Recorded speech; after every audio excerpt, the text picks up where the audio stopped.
everybody, and welcome to the Ryan MTB Podcast. For this inaugural episode, I'm chatting with Chris Mehlman. He's based in Colorado Springs, and he's a pro gravel and mountain bike racer. He has some really excellent results. In 2022, he got fourth place at Unbound XL, the 350-mile version of Unbound. And the next year, 2023, he got fifth place. So awesome results in that endurance race. He has also won the Butte 100 mountain bike race up in Tahoe twice. And earlier this year he got second at Rattlesnake Gravel. So we chatted a lot about the Oregon Trail Gravel Grinder stage race, which was just last week, and he placed about 15th place. So he's honest that he's a bit disappointed with that, but we talk all about stage racing and some of the fun stories that he has to share after spending the week camping and racing in Oregon. Like I mentioned, this is the first ever episode of this podcast.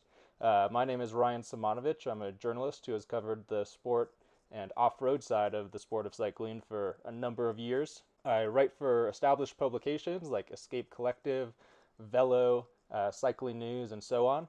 But then I also just started my own media company called Ryan MTB.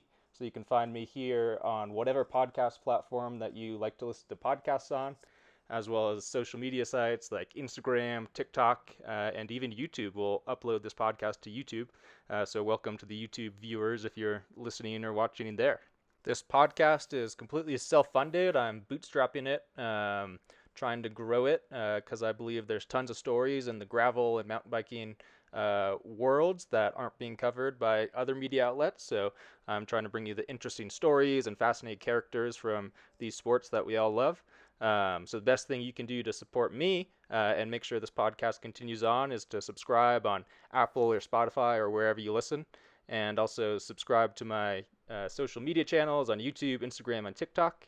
And then I also have a Substack newsletter where you can find written content such as essays and breaking news and so on. And that's just ryanmtb.substack.com. So let's get to my conversation with Chris. Chris Mehlman, welcome to the Ryan MTB Podcast. Thanks for having me. Yeah, so you are joining us off the back of Oregon Trail Gravel Grinder out in Oregon. But are you home in Colorado now? Yep. So back home in Colorado Springs, feeling a bit hungover despite having had nothing to drink the last few days. Definitely that post race feeling, but nice to be home for a few days before I head off to the next race. Yeah. What's the next race? Either Silver Rush 50 or Cowtown Gravel, or I think that's how you pronounce it. I haven't decided yet. And then if I'm really not recovering well, then I may just skip this weekend. But I'd like to do one of those. Mainly, Silver Rush would be to qualify for Leadville next year and get a Gold Corral spot. And then Cowtown, I've just heard great things. So one of those. So. Well, yeah, definitely. We're going to touch on Oregon Trail here, and then also want to get your thoughts on the riding in Colorado Springs and how you ended up there. But first, let's just introduce yourself, give a bit of background. So, yeah, who is Chris Mehlman? Yeah, so I'm a 24-year-old endurance mountain bike and gravel racer. Race for Pivot Cycles, Never Second, Hammerhead, Vittoria, Endurance Treads, Maple, a few other companies. We can kind of get into that, but kind of do the privateer thing. Yeah, so I kind of started off when I was 12, 13, trotting with my dad, mountain biking. He used to always go mountain bike every weekend with one of his coworkers. And I started off, really enjoyed it. And then I grew up in New England, so we didn't have NICA when I was younger. But when I was 16, I was a sophomore in high school, they started their own high school league, which still exists. So it used to be called NESCA, New England High School Cycling Association. And now it's called New England Youth Cycling. And so I started racing in that because I was like, this seems like a cool thing. I like mountain biking. Enjoy kind of more solitary activities, I guess you could say. And so I did that and was blown away that there was 120 kids in the league. And now there's probably like 1,200 kids in the league or more, if 8 years later. So that was kind of how I got my start. Did a lot of XCO, a race for Bear national team for a time. I just realized that I didn't really enjoy XCO and also was pretty shit at it, to be honest. I'm not sure if swearing is okay on this podcast, but that's kind of exactly how I was at XCO. So I like longer stuff. So I kind of started transitioning more to that.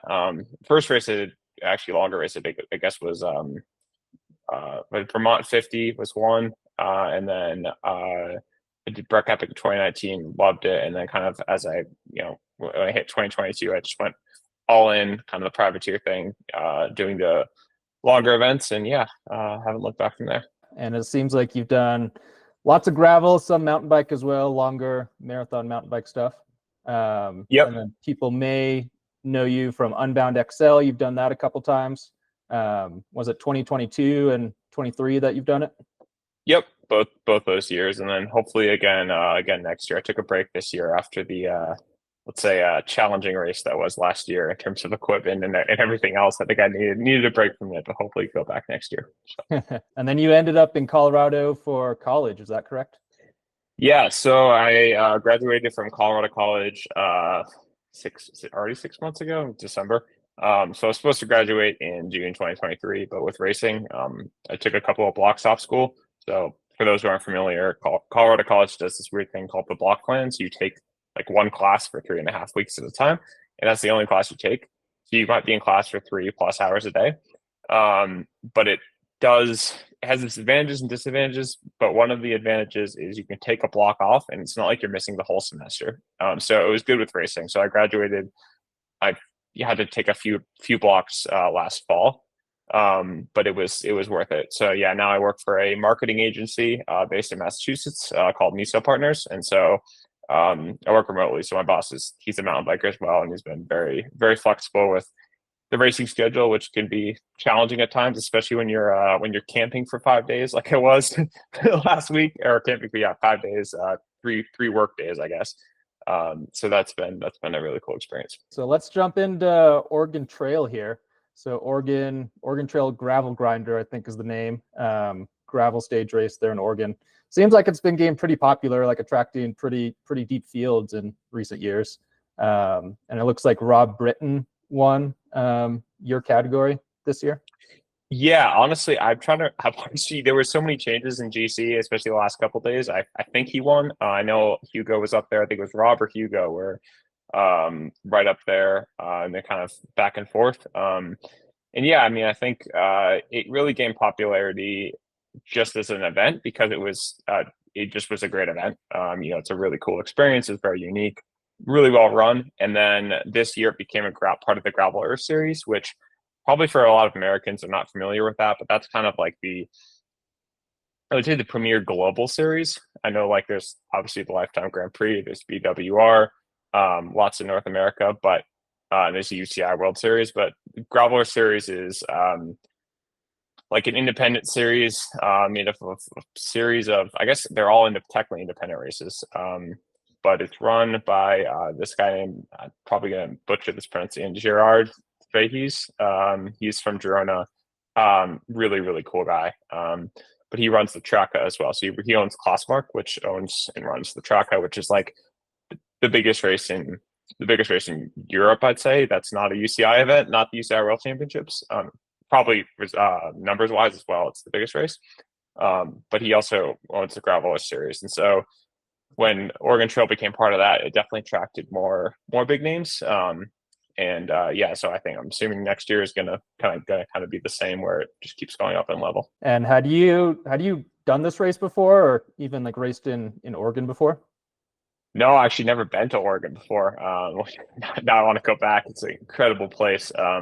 This race has been on my bucket list for, I mean, pretty much since I started doing gravel. I just saw photos from it and videos. I'm like, this looks really, really cool. Like, it's good racing, hard racing, good courses, but also really fun camp vibes.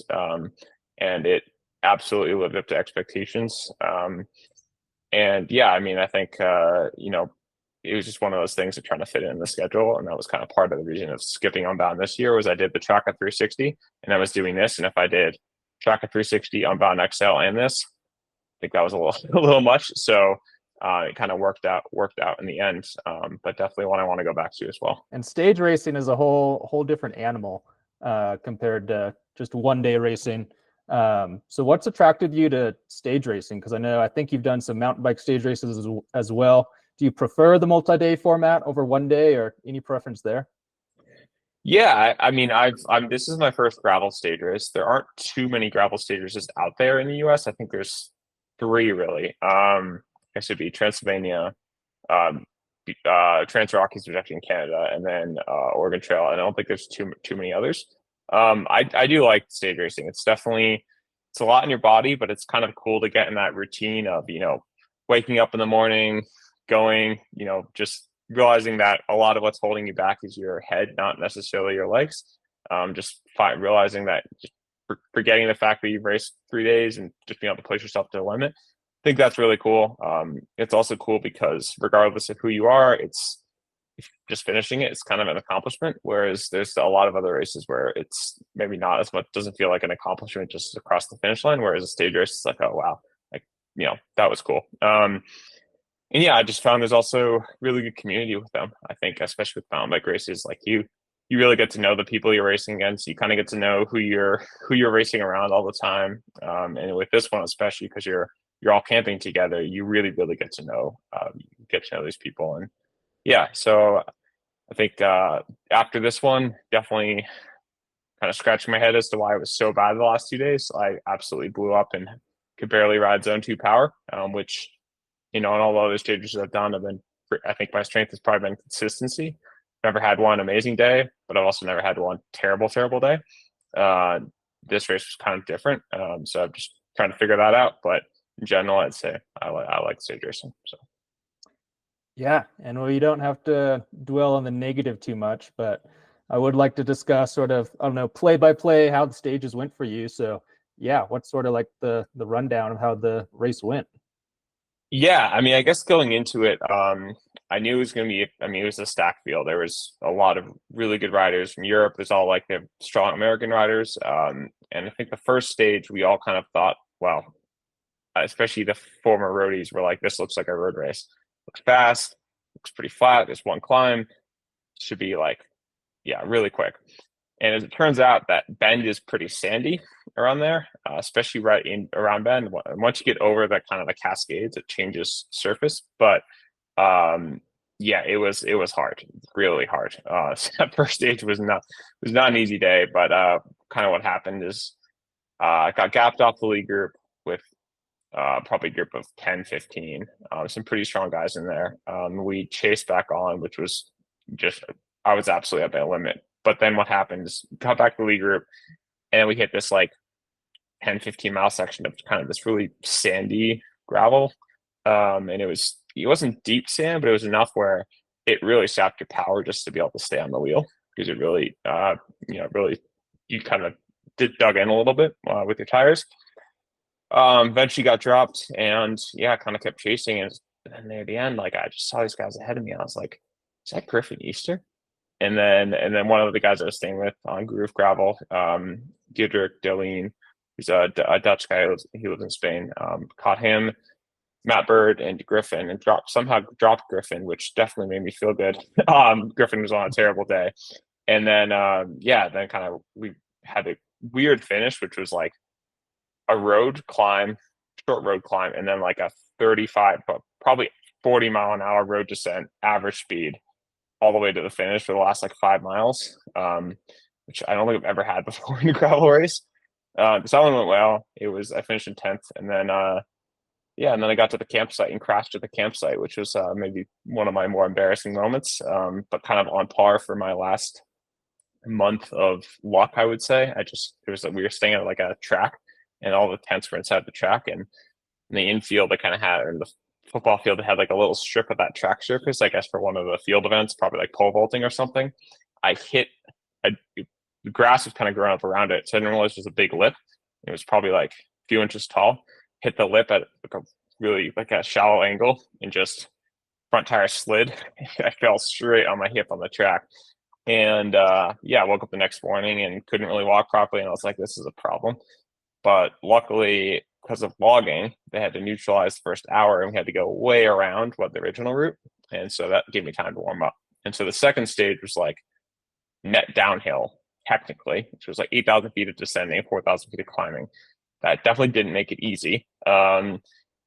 Me, Joe Laverick, and DD Diedrich got gapped off the lead group, and we kind of rode our own race and caught a bunch of people on that descent. It was probably like a 45 minute descent total. And they kind of ripped to the finish. So that was a good day. And then day three, what Oregon Trail has done is they've it kind of created they have two different options. They have Pioneer and Settler. Pioneer is like the longer option, Settler is like the shorter option. Most of the stages the distance isn't crazy different for both of them, but the biggest difference I'd say is that the Settlers don't race on day three.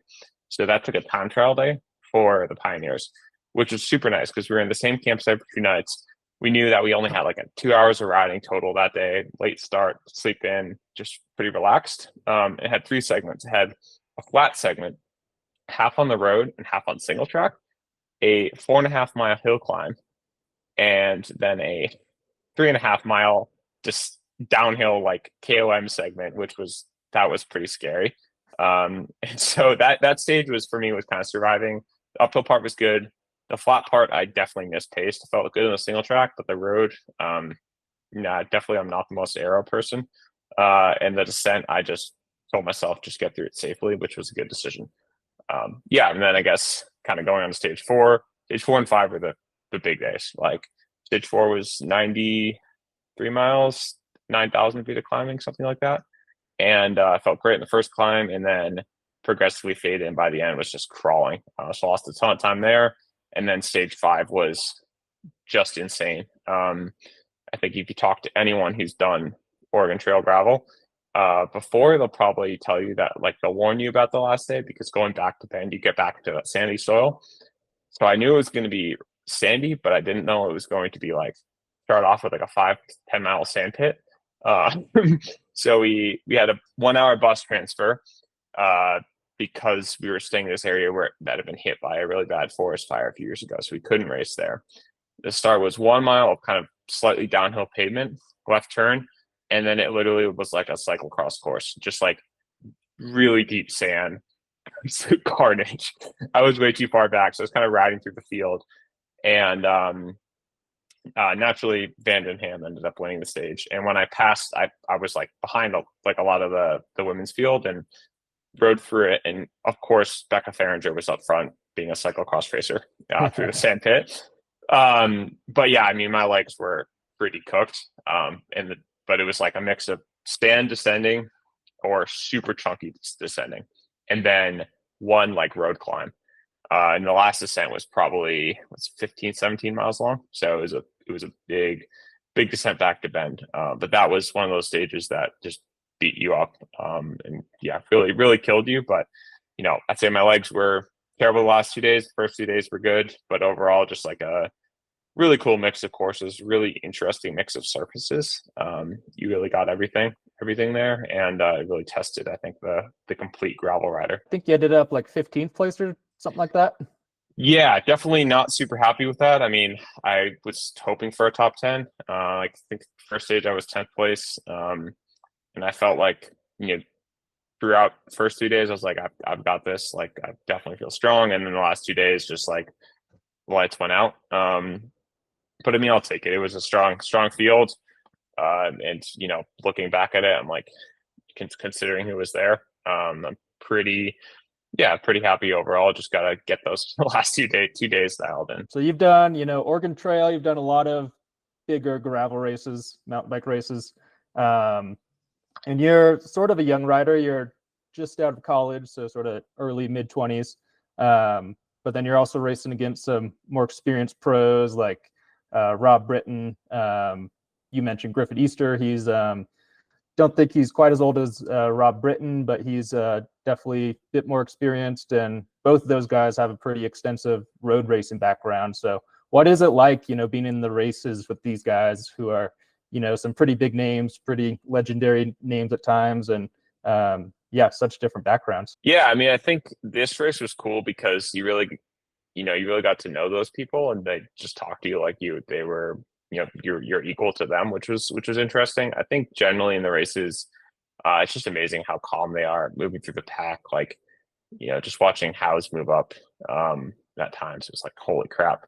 And that's something I don't come from a road background. And so my tack riding is definitely not the best. And just, it also just is more stressful, I'd say, for me than for them. It's just like, oh, this is normal. And then also just seeing how like easily they climb and just how easily, yeah, they handle kind of the back-to-back days. It's impressive. Yeah, so it's definitely interesting. Also looking at the dynamics, like I think one thing I've learned is I need to be like more aggressive. Like, for example, I think it was the second day, a break got away with most of the people who I had beaten on the first day who had lost a ton of time. So like Vandenham lost a ton of time. Caleb Schwartz lost a ton of time. Griffin Easter lost a ton of time. And they got in a break. And I should have been aggressive and been like, I'm able to be in there. Like I have the legs to be in there. I should go for that. And even if it didn't work, like it's worth trying because, those guys got away and they got a nice gap. Same thing on the fourth stage, like, you know, flat start, maybe it was 4 miles, and break got a minute and a half. So they had a minute and a half head start on that climb. And as it turns out, I totally blew, but like it meant I could have maybe ridden my own pace at that first climb, gone over the top with say people like Pete and those top guys, and then just stuck with them longer, and that would have really really helped. So I think it just makes you realize that like you really have to be on it with tactics and also just really aware. And I think those guys are able to be so relaxed during these races because they're so used to a much more aggressive world tour racing that they're able to really think during the race and make good decisions. So. And maybe that is one area where the roadie background comes in handy, just because you get so much more stage racing on the road as well as just tactical knowledge. So that's interesting to think about, just with backgrounds and who ends up as gravel pros these days. Yeah, absolutely. I think one interesting thing that I've always noticed with gravel racing is it seems like a lot of the top pros just sit on the front. And I think this is starting to change, but like when I started, it was like your Keegans, your Pete's would just go and ride the front the whole day. They didn't care.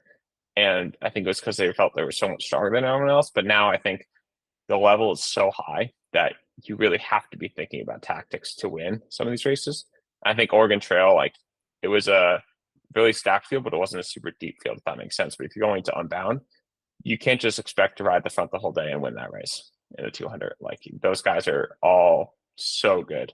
You need to be like really thinking about conserving energy. So I think that's something where maybe the mountain bikers who are used to the feeling of if you're not going hard, you're not doing it right. I think that can kind of shoot them in the foot sometimes. And it will be interesting to see over the next few years how the dynamic changes with some of those top riders, maybe getting more cagey, maybe starting to have more teammates. I think that's going to become a big thing. That seems like a super big storyline in gravel this year, especially after this year's Unbound, with lots of European riders coming over and doing super well. Is just like who shows up to a race, who does well in a race, like how the dynamic changes, as well as a lot of the gravel pros, they've been racing together for a while here in the States, and then they don't know the European pros and vice versa. So that also changes the dynamic, makes it super interesting, and in my opinion.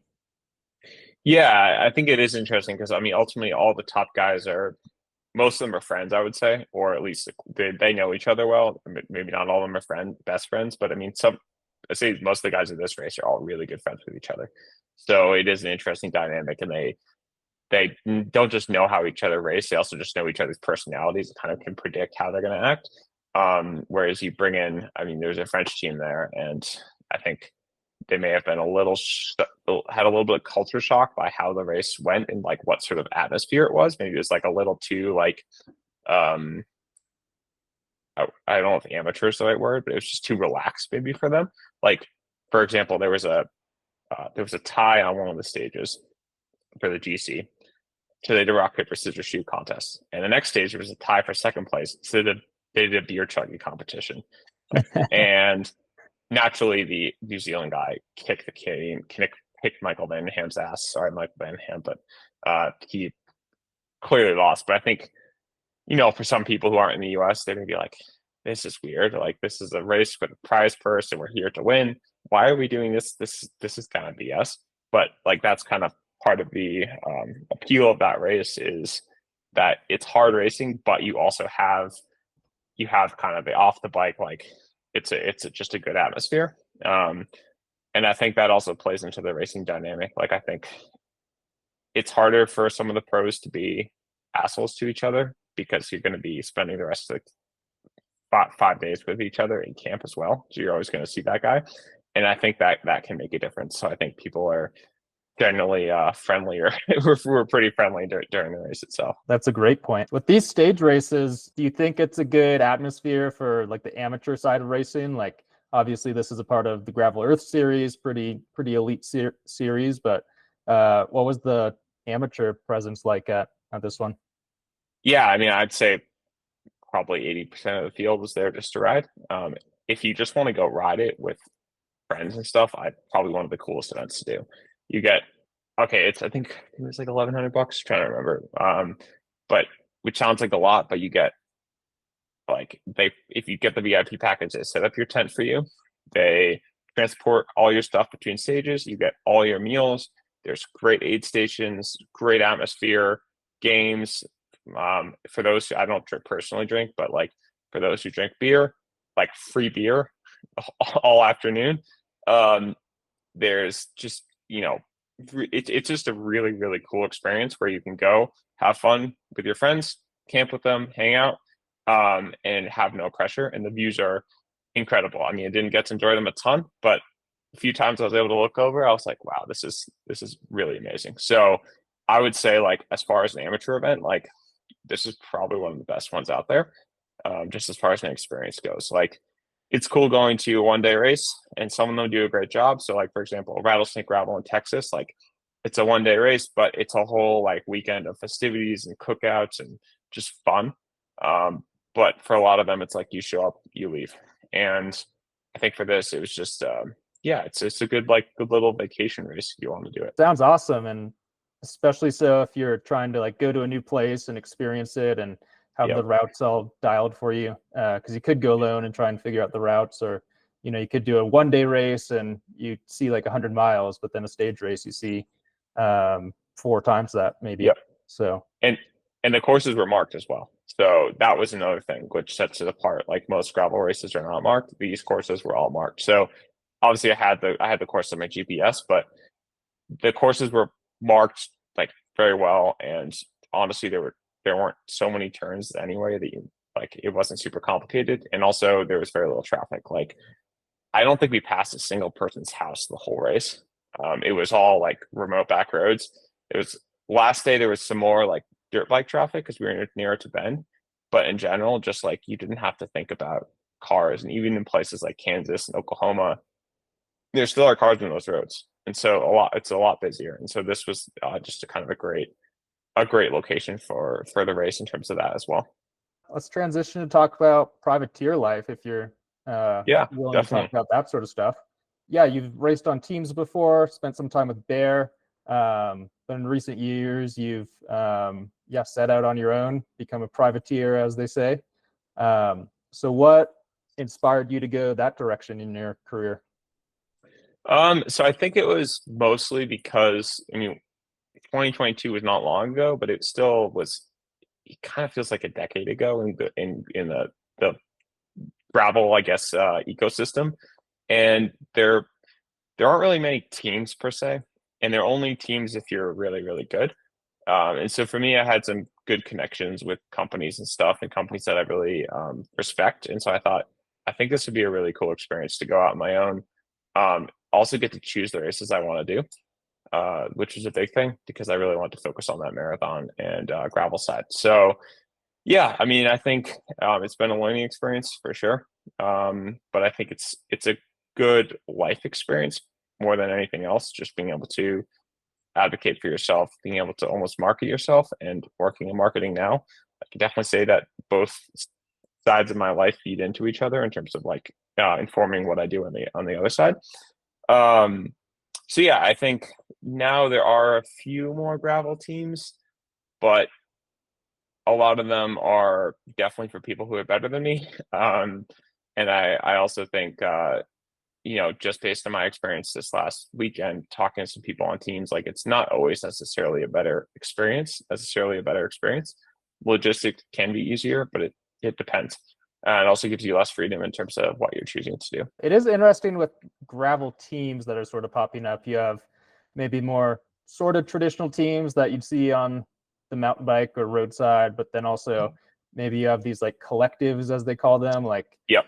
you have people with maybe some sponsors in common, but they might have other sponsors as well, and then they're on like a loose team. So it's all sort of like kind of feels like the Wild West out there at times in terms of gravel and North American racing. I'd never thought about it before really, but it seems like it'd maybe be hard to like get on a gravel team, just because there's like less infrastructure. Like if you're on the road, you sort of like know the system of how to get onto a team, even though it's still pretty hard, but it's still sort of a system that people have done before, and gravel is newer than that. Absolutely. Yeah. I mean, this last weekend we were staying with, kind of had our little camping crew, which was really fun. It was mostly people who lived in Girona, and then it was me. But Danny Shrewsbury was there, and she's on the Felt United team. But it is kind of one of those collectives. So they share a lot of the same sponsors. I think she shares the same agent as both Dylan and Adam Roberge, but she definitely has her own personal sponsors as well. Same thing would go with like the Trek Driftless team collective. I think this year it's more of a team, but they do have their own. They have their own kits. They have some of their own sponsors. So I think, for example, Paige, I believe, has her own wheel sponsor, which is different, and so that does create an interesting dynamic, and also it's fascinating and from the side of like who's paying for what and who's dealing with what logistics. I think one of the biggest challenges of being a privateer is the logistics side of things. But that's where, like, because there's so many people doing things on their own, or even people on teams who are going to races alone, once you're able to build those relationships, it's really handy because you can, share an Airbnb before the race, like I did with Joe Laberg. We registered for the race together, which saved us money. Just like I paid for the Airbnb, for groceries, for a taxi from the airport, all that stuff. And then just today, like sent him like, okay, here's how much, here's 50, you pay for 50% of it pretty much. And so there is a lot of that goes on. But I do think that the teams and or collectives have a big advantage when it comes to some of the larger races where you really need a support crew. So like if you're going to Unbound, doing a 200, if you want to do well, you need a support crew, and you can hire out a support crew. But still it's an advantage to have a team where that's there dealing with all that stuff for you. And I think that also for me, and I think for a lot of other privateers, makes races like Oregon Trail, where there's no support on course allowed except for the feed zones, really nice because it levels the playing field. So yeah, there's benefits to each. I do think a lot of the teams, the real teams per se, exist in Europe. So we had some people from Groove Gravel there. We had Borgen Aguirre from Enough Collective, it's like Mattia DeMarchi and a few of those other really good riders. Is the Pause Racing. I know it's Pause in French, but I don't know how and it's not actually a French brand, but they've got a whole group of people, and they're kind of a collective as well. But all that's kind of European based. And I think in the US it's it's harder to find those programs. So yeah, the Pa Normal people did really animated the race at Unbound. So they're definitely a big force in gravel teams, it seems. You mentioned Trek, which I observed over the off season, that the Trek Driftless program, that seems like they really invested in their team this year. Like I think they signed Finstey, Russell Finsterwald, and Haley Smith, and they've got like 4 or 5 pretty big names. So super interesting to see. Yeah, for sure. I think they've definitely. I know they've been pulling maybe a little bit of their money out of cyclocross, which is unfortunate for some of the US-based cross teams. So I think they're putting some of that money into the Driftless program. But yeah, I mean, it'll be interesting to see how it develops. I mean, we were kind of joking in the group we were staying with, like, oh man, this would make a fun gravel team, and it would be really cool. Like, part of me is like, oh man, it would be fun. It would be nice to be on the team.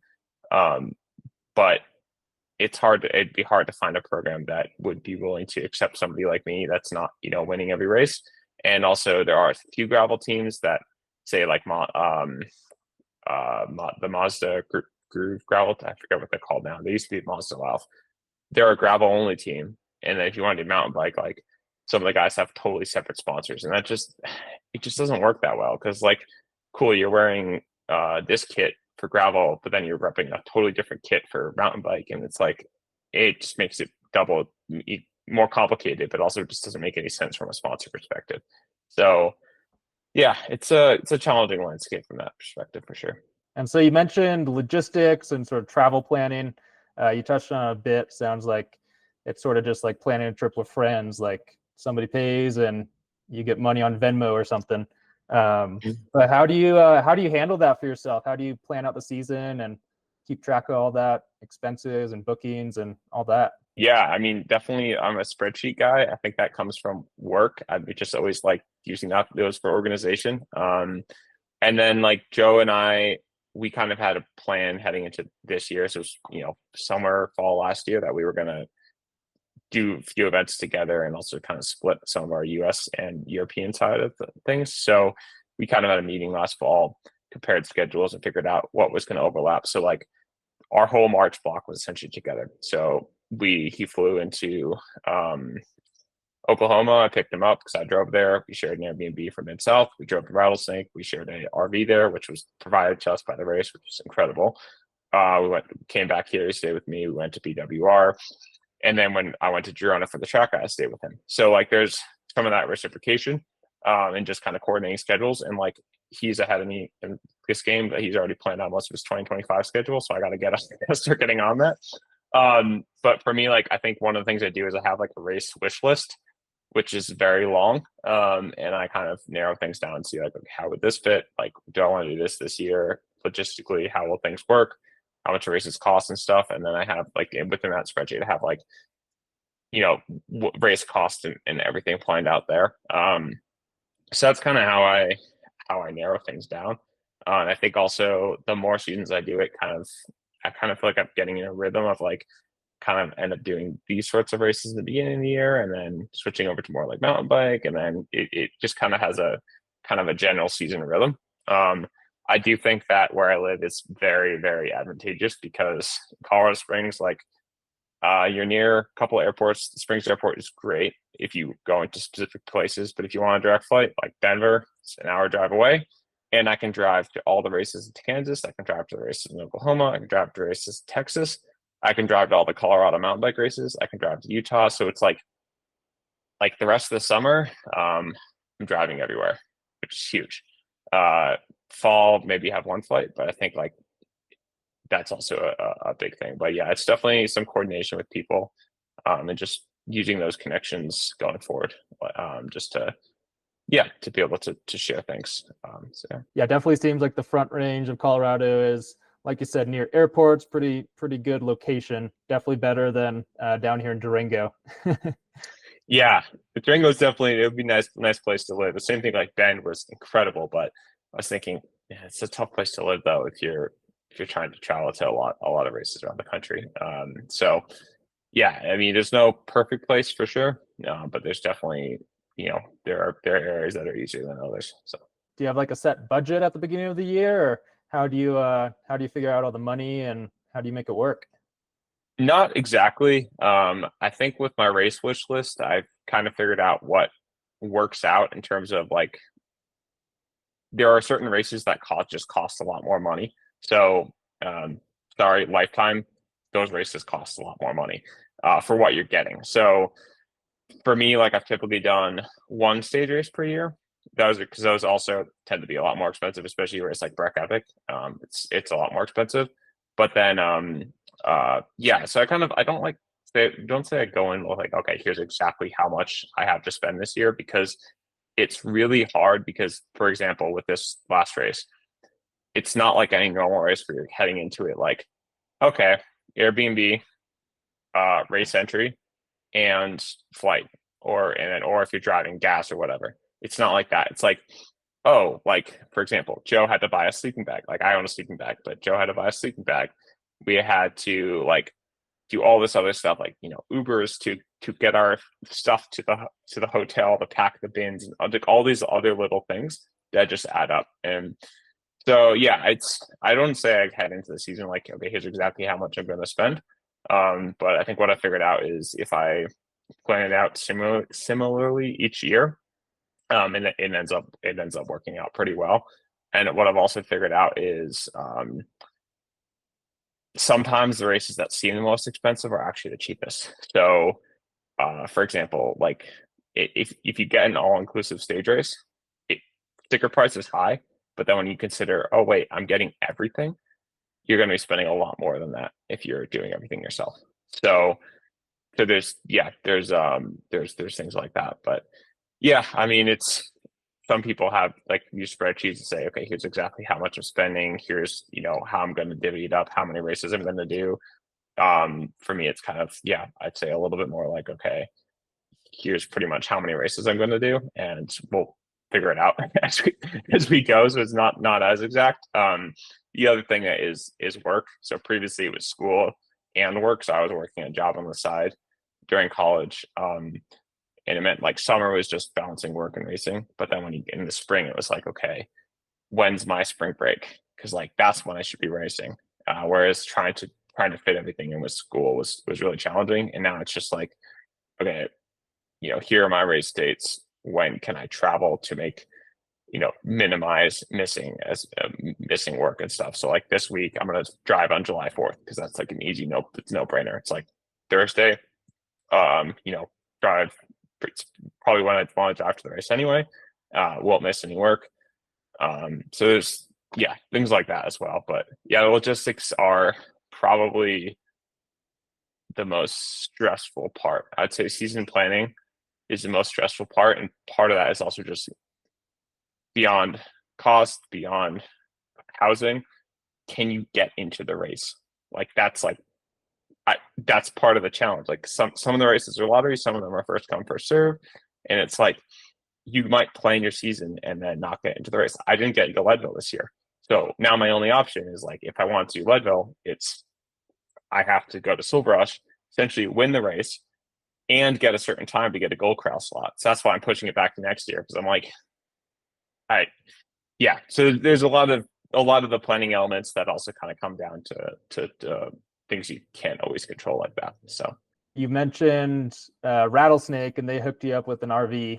So it seems like a good rule of thumb too is like make those race organizer relationships, and find those races that can give entries or help with housing, stuff like that.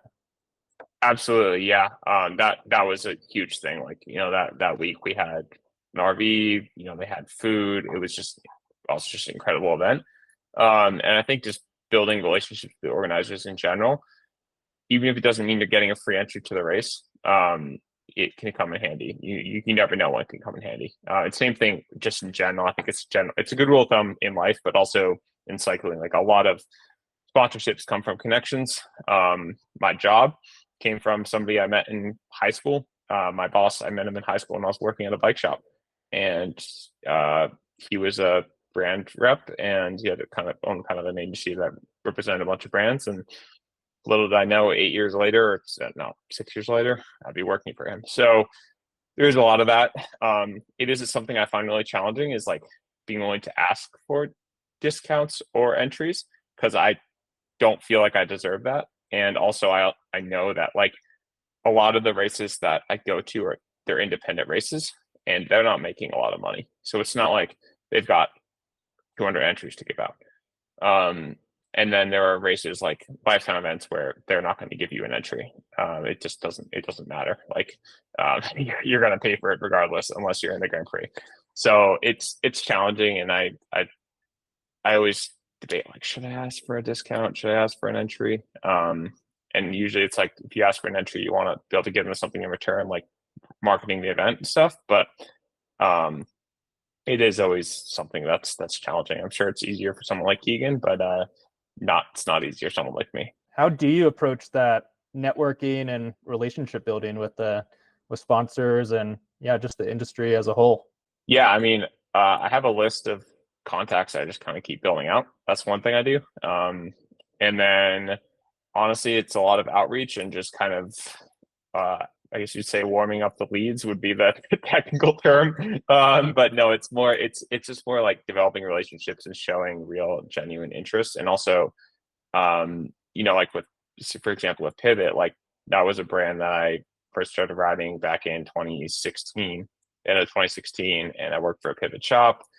The owner of the shop was very close with the people at Pivot because, the shop I worked at was one of the top dealers in the country. And I really like the brand, and just kind of, continue to stay in touch with them. And, I think if you really show interest, like I'm not just reaching out to you for free stuff. I'm reaching out to you because I value you as a brand and I value your products. I value what you do and just like who you are. That stands out. I have like a slide deck that I update and, we use, which helps. And yeah, I think it's just a lot of being willing to put yourself out there. And then also just being willing to ask friends like, hey, do you have a contact of this company? I'd love to reach out to them. So it can be a little scary, but I don't think it's any different than say applying to a job or any other sort of networking. To be honest, there's a lot of parallels between being an athlete, being a privateer, and doing what I'm doing, like trying to start a podcast, yep. Being a freelance journalist. So, maybe it is some like negative parallels as well. Both industries are sort of struggling at the moment. But yeah, we're both on the grind. Yep. Let's look towards the future. What do you have in store for the rest of the season? Yeah, so plan this weekend is assuming I recover Silver Rush 50 or Countdown Gravel. I haven't fully made that decision yet. I haven't entered the Silver Rush, so I probably should use that, but I'm also not sure about racing at 11,000, 12,000 feet right now after Oregon Trail, which turned out to be a lot, put me in a lot deeper hole than I expected. And then from there, spend some time with family up in Wyoming, kind of on the way to beat 100, do that again, try and defend my title. Won it in 2022 and 2023, hopefully win it again. And then Breck Epic. So that'll be a big one. And then the week after, I'm doing the Gravel Worlds Long Voyage, not the UCI race, the original Gravel Worlds in Nebraska. So that's going to be a hard turnaround because I'll be doing 6 days, Breck Epic at altitude, mountain biking, and then less than a week later, I'll be doing Gravel Worlds. So that's going to be it's going to be a challenge for sure. But I also think like it'll be a good challenge, and I think it'll it's something that's worth trying. And then after that, honestly, like I was thinking of petitioning to go back to Marathon Mountain Bike Worlds, but my results just don't warrant it this year. I'm not going to get in, and also I think after Gravel Worlds, I'm going to be pretty fried. They'll probably have a little bit of break. I might do Gravel Nationals because it's an easy drive, and I got a ton of friends going, so it's pretty easy hop up there.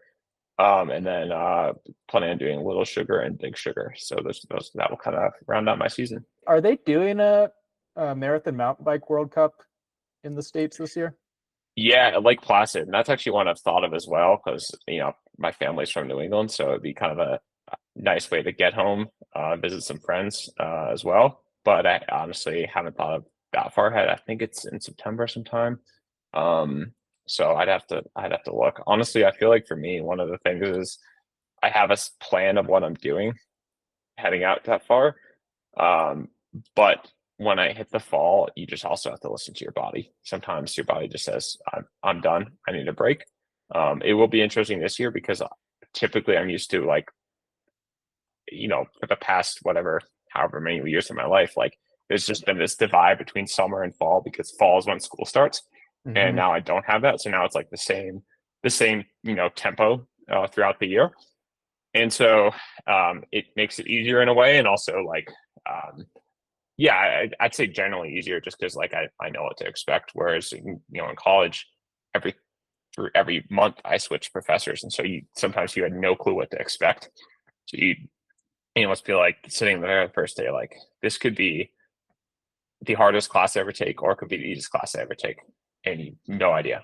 So Yeah, I think that's just I've just learned it's a good way to go into the fall, just having an open mind, and also not like putting too much on your plate. So I haven't, I registered for Big Sugar, Little Sugar because you kind of have to. That's one of the challenges of these races is some of them you have to register to get a spot, even if you haven't fully like made sure it's going to work.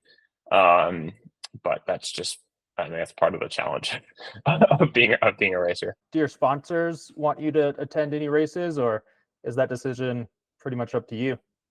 Pretty much up to me. I mean, definitely like since I maybe should have gone to Unbound this year because Unbound is just such a big event. I think it's important to go to those, but like I don't have any. It's not like my sponsor is saying, "Oh, you should be at this event." Like you have to be at this event. I think generally it seems like sponsors value stories. So I've been frustrated by our results this season. I'll be honest. It definitely gets in my head like, oh, what are they thinking? Like, are they just going to be like, this kid sucks, we're going to get rid of him?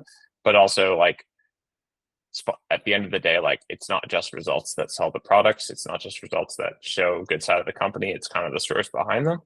And so I think as long as you're doing cool stuff, I think that's what sponsors care about. And also, I'm really lucky that my sponsors also care about me as a person. So, I had a challenging last, I'd say like May, early June was especially challenging. But you know, there's not like you need to do this event to stay on the team or stay with us. And I think that is one difference as well with being a privateer versus versus doing something with a team. So Do you have any interest in getting into the Grand Prix next year? less and less. Like I don't think I would anyway. Because ultimately I think the biggest thing to get into Grand Prix is to do well at a Grand Prix event. So they don't care about Unbound XL. They don't care about say if you do Little Sugar. Like that's not going to move the needle as much. Whereas or Silver Rush, like that's not going to move the needle. Whereas if you do well at the Grand Prix event, they're like, oh, okay, cool. That kid's actually, that person's actually good. Um, but also it's really limiting. Like talking to people in the Grand Prix, a lot of them are not excited about a lot of the events. Some of them are really cool events, but inevitably there's going to be ones that you're like, I don't want to go to this. But you kind of have to. You only get a couple of drop races, and inevitably there might be one race you're injured for, you're sick for, so you're going to have to use that as a drop race. So you might end up having to go to say, you know, the Rad Dirt Fest, which for a lot of people is not ideal because it's at altitude. It's late in the season. It's kind of a weird event to go to unless you live where I do, where it's an hour and a half away. So yeah, I mean, I probably would apply. I don't think it hurts to apply. But I don't think I'm good enough to get in. And I also think you have to really be willing to say, like, I don't want to do that. I don't want to do those events. And one of the words of wisdom that Kate Boyle gave me, who's a racer for a pivot, she said, at the end of the day, it's not just about chasing what's cool at the moment. It's about kind of sticking to what you like. And brands like that even more. And she's been very successfully doing that for a while. So, she has no interest in being in a Grand Prix. Like she's doing ultra endurance stuff and she's been with Pivot a long time. So I think it says a lot. I think, for some people, that's the ultimate goal. But for me, I'd be finishing near the back anyway. So it's not going to move the needle. And I'd say there's probably 3 of those events I want to go to total, to be honest. So Nothing wrong with that. Nothing wrong with doing your own thing. And in a way, it helps differentiate yourself on the circuit with sponsors and followers and all that. yeah, I think one of the things next year is I do want to start shifting maybe even more to even longer stuff. So someone I really look up to is Luke Hall, races for Rodeo Labs. Just a great human, first of all, which is first thing. But he does a lot of the long distance stuff. So he was going to do the track of 560 this year. And then it got canceled. But he still rode. I think he rode all of it. I forget whether he finished, but did most of it alone. So and then he's tried all these FKTs. That seems really appealing to me. So that's kind of why I added the Gravel World's Long Voyage. I was like, I really want to get another one of those in this year. Like track goes long, like 12 hours, but I want to get one of those overnighters in. So I think next year I may be starting to shift a little more to that, but kind of keeping a lot of the same mountain bike stuff, just kind of shifting the gravel stuff to more of the ultra endurance. So Cool. Well, good luck with everything. Just wrap up here. Anything you want to touch on or anything you want to promote? I don't think so. I mean, I do obviously like thank you to my sponsors I mentioned in the beginning. But yeah, I mean, I think we'll throw a link to my website.